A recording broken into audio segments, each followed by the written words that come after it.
Salam sejahtera untuk kita semua. Saya Indra Riwanda Ridwan dengan NIM 210404125, perwakilan dari kelompok 9, ingin mempresentasikan hasil pengerjaan tugas yang telah dosen berikan kepada kelompok kami. Saya akan memperkenalkan teman-teman saya, yaitu ada Dian Peterson, Jonathan Pak Pahan dengan NIM 210404073, dan teman saya satu lagi yaitu Sanderson Sianipar dengan NIM 210404119. Langsung saja kita mulai dengan materinya, yaitu dengan tugas yang telah diberikan kemarin, yaitu terdapat beberapa jenis-jenis konkret. Di antaranya yaitu green concrete, NSC atau normal strength concrete, HSC atau high strength concrete, UHSC atau ultra high strength concrete, UHPC ultra high performance concrete, ECC yaitu engineer composite cement, dan SCC self compacting concrete. Dalam pembahasan ini, kelompok kami memilih materi tentang UHSC dan UHPC. Diawali dengan UHSC.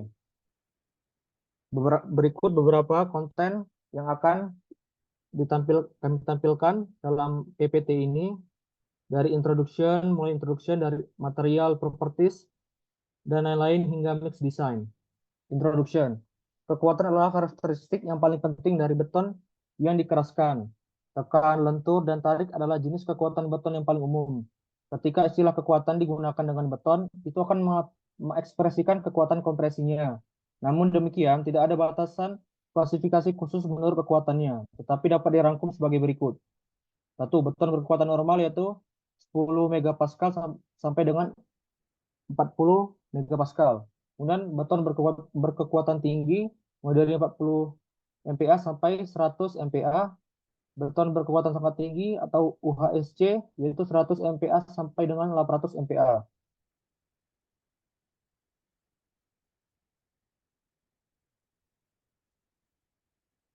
UHSC terdiri dari semen, pasir halus, bubuk kuarsa, silika mikro, HRWRA atau High Range Water Reducer Admixture, dan serat baja yang bersifat opsional untuk meningkatkan keulatan dan kekuatan tarik beton.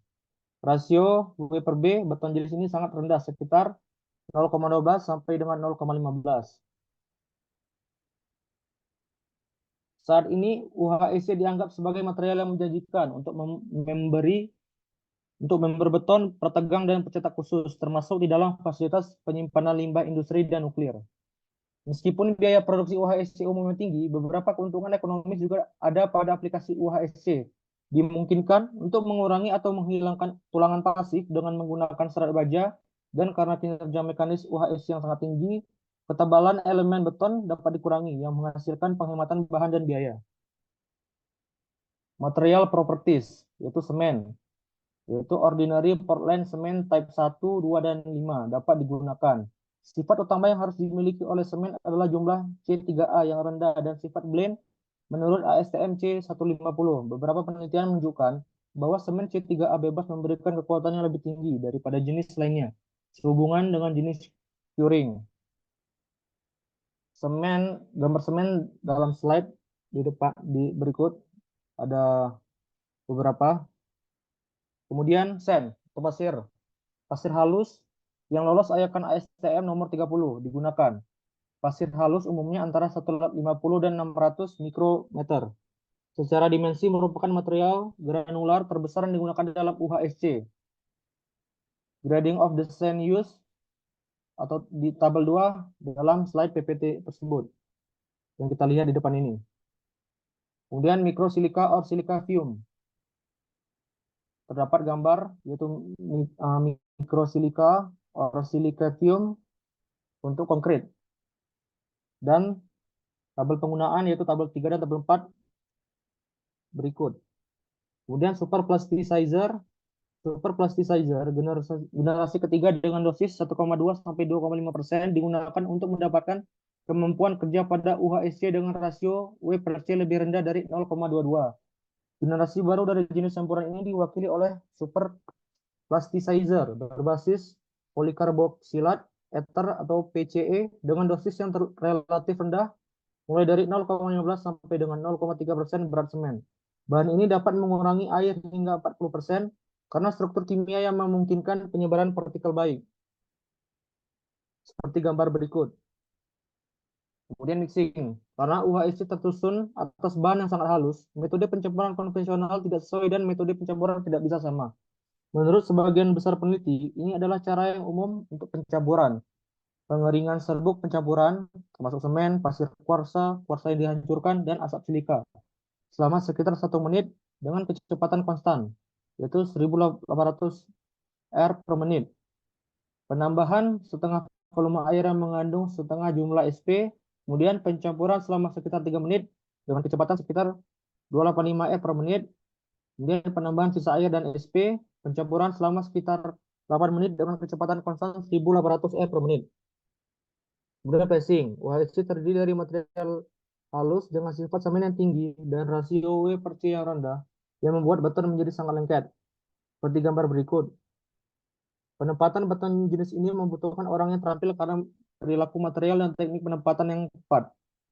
Kemudian compacting, karena kehalusan material dan sifat semen yang sangat halus, beton tidak mengisi setiap bagian dengan sempurna. Ada proses khusus untuk menghilangkan gelembung udara dalam beton yang bertuliskan aplikasi tekanan sebelum pengaturan dan selama pengaturan. Tekanan akan diterapkan pada beton untuk menghilangkan rongga udara. Jika tidak, perlu getaran yang lama untuk memastikan pengisian bagian elemen. Untuk member pracetak, disarankan untuk menggunakan vibrator meja untuk mendapatkan hasil yang lebih baik.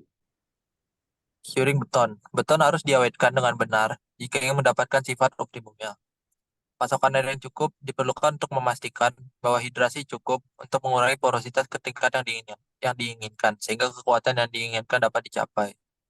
Ada beberapa jenis perawatan yang dapat dilakukan untuk memastikan hidrasi material beton, yaitu nomor satu, air dengan suhu 27 derajat Celcius, air dengan suhu 60 derajat Celcius selama 7 hari, dan air dengan 60 derajat Celcius, 95% RH, dan ruang kabut selama 7 hari. Berikut adalah tabel tentang efek curing pada tekanan kompresi dalam berbagai macam waktu curing.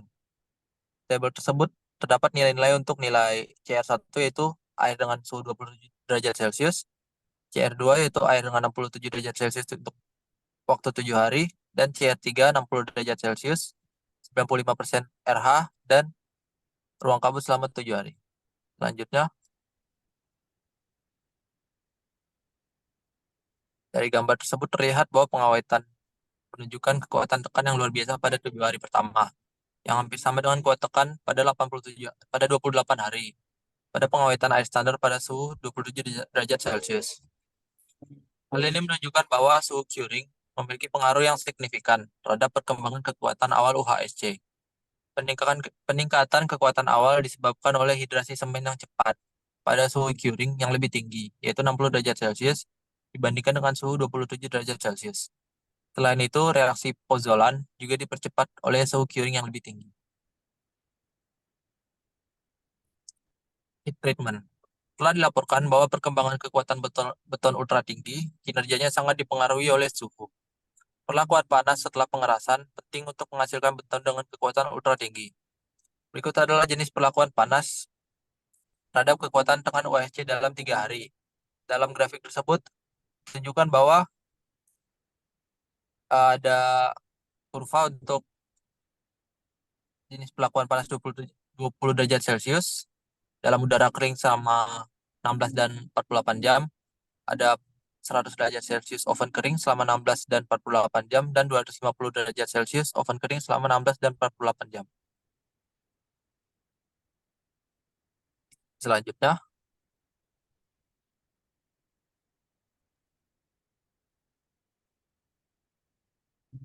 dari gambar tersebut ditemukan bahwa kekuatan UHSC meningkat dengan cepat dalam suhu mulai dari 27 derajat Celcius hingga 250 derajat Celcius.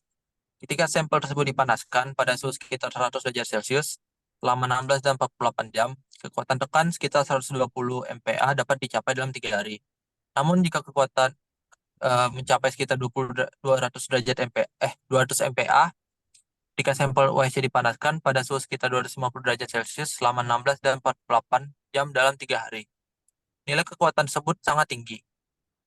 Peningkatan tersebut jauh lebih besar dibandingkan dengan suhu ruangan 20 derajat Celcius. Peningkatan suhu perlakuan panas akan menyebabkan rantai CSH menjadi lebih panjang dan fenomena ini diatribusikan pada perkembangan hidrasi semen serta aktivitas pozalonik, silika fume, dan kuarsa hancur. Selanjutnya, USC menghasilkan bagian yang untuk keuntungan dari menggunakan beton USC. Yang pertama itu USC menghasilkan bagian yang lebih kecil dan pengurangan bobot yang signifikan. Berikut adalah perbandingan beton beton biasa dan beton USC. Yang kedua, mengurangi jumlah elemen struktur. Yang ketiga, penyerapan energi yang lebih besar selama peristiwa seismik. Kemudian beton UHSC memiliki struktur mikro yang padat dan memberikan perlindungan yang sangat baik terhadap korosi. Kemudian ketahanan penetrasi klorida yang sangat baik dan penyerapan yang lebih rendah. Kemudian beton UHSC memiliki daya tahan beku cair yang sangat baik. Selanjutnya, kekurangan dari beton UHSC tersebut, yang pertama itu kerapuan yang tinggi, sehingga membatasi penggunaan beton ini. Tapi dengan penambahan bahan serat, kekuatannya akan meningkat. Kemudian untuk biaya USD ini cukup tinggi, yaitu dengan harga 1.242 US dollar, sedangkan tanpa serat itu 332 USD. Untuk 1 meter kubik atau 5 sampai 10 kali lebih mahal dari ton HPC. Kemudian menerapkan tekanan untuk mencampur dan menerapkan pelakuan panas di lapangan memiliki kesulitan teknologi dan biaya. Kemudian beton OSC juga agak sulit untuk diimplementasikan. Lalu kurangnya penelitian tentang bagaimana ketahanan dalam layanan jangka panjang. Berikut adalah mix design, yaitu proporsi campuran dari beton OSC yang kami dapat dari literatur. Ada perbandingan dari Richard N. Cherizi, Shahin N. Strife, dan Mate N. Moranville. Selanjutnya, untuk aplikasi beton ini, beton OSC dapat diaplikasikan dalam bentuk unit beton pracetak, pipa bertekanan tinggi, struktur tahan ledakan, struktur tahan gempa, kandang keamanan, jalan setapak, jembatan bentang panjang, dan struktur penahanan limbah nuklir. Berikut adalah contoh aplikasinya, yaitu jembatan penyeberangan hibrida peratakan pertama di Sherbrooke pada tahun 1997. Ketebalan jembatan ini hanya 35 mm. Ada penggantian balok baja menara pendingin di Cattenom di Prancis pada tahun 1997. Ada jembatan lalu lintas padat yang dibangun di Bourg-les-Valence di Prancis yang dibangun pada tahun 2001. Untuk materi berikutnya akan dijelaskan oleh kawan saya, Sanderson. Selanjutnya, saya akan membandingkan UHSC dengan UHPC. Karena UHSC dan UHPC nampak terlalu mirip. Selanjutnya, untuk UHPC sendiri, dia mempunyai karakteristik yang sangat padat dan bisa mencapai kekuatan antara 150 mph sampai dengan 250 mph. Itu lebih besar daripada UHSC. Next. Untuk latar belakangnya sendiri, UHPC pertama kali ditemukan pada tahun 1980 yang secara komersial memungkinkan Federal Highway Administration memulai penyelidikan guna menggunakan UHPC untuk infrastruktur jalan raya. Next. Perbedaan mendasar antara UHPC dengan UHSC itu sendiri.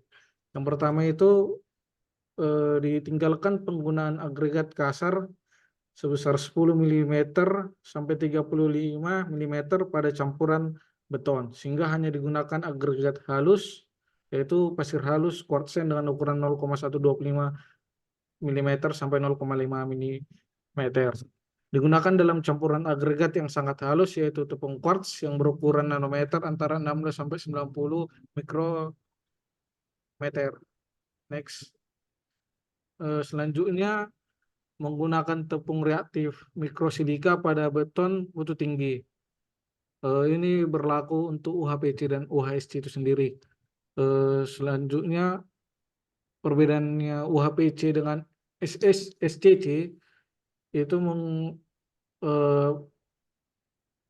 beda agregatnya dan beda superplatiser terutama tipe PCE-nya.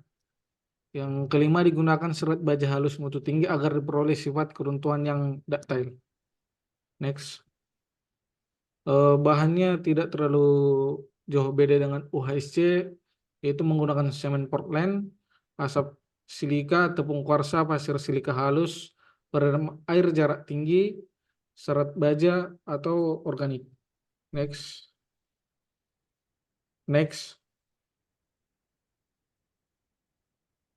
Proses pencampurannya pada umumnya sedikit berbeda dari proses pencampuran beton konvensional. Hal ini karena kan materialnya merupakan material dengan butiran halus dan penambahan bahan tambah yang akan membuat campuran beton dihasilkan seringkali lengket dan cair. Ini sama dengan UHSC. Proses pencampuran dilakukan dengan pengisian pertama mixer dengan komponen kering dan memastikan komponen tersebut tercampur sempurna. Setelah itu air dan HRWR dimasukkan. Waktu pengadukan bergantung pada energi mixer itu sendiri. Next.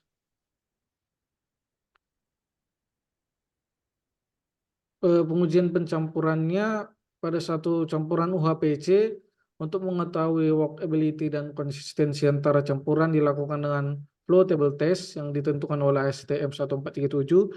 Konsistensi khas dari campuran UHPC adalah self-consolidating concrete atau dapat memadat sendiri. Cara pengujian beton segar untuk pengujian flow table berdasarkan ASTM 1437.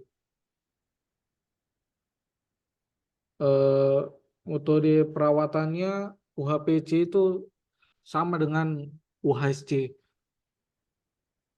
yaitu perawatannya dilakukan dengan metode tercantum pada ACI seperti steam curing, pressure curing, menutup permukaan benda uji. Sedangkan state of the art menyarankan perawatan benda uji UHPC dan UHSC itu sendiri itu dengan penambahan air curing. Next. Keunggulan dari UHPC itu hampir sama dengan UHSC. Bedanya itu di tingkat kekuatannya itu sendiri. Next.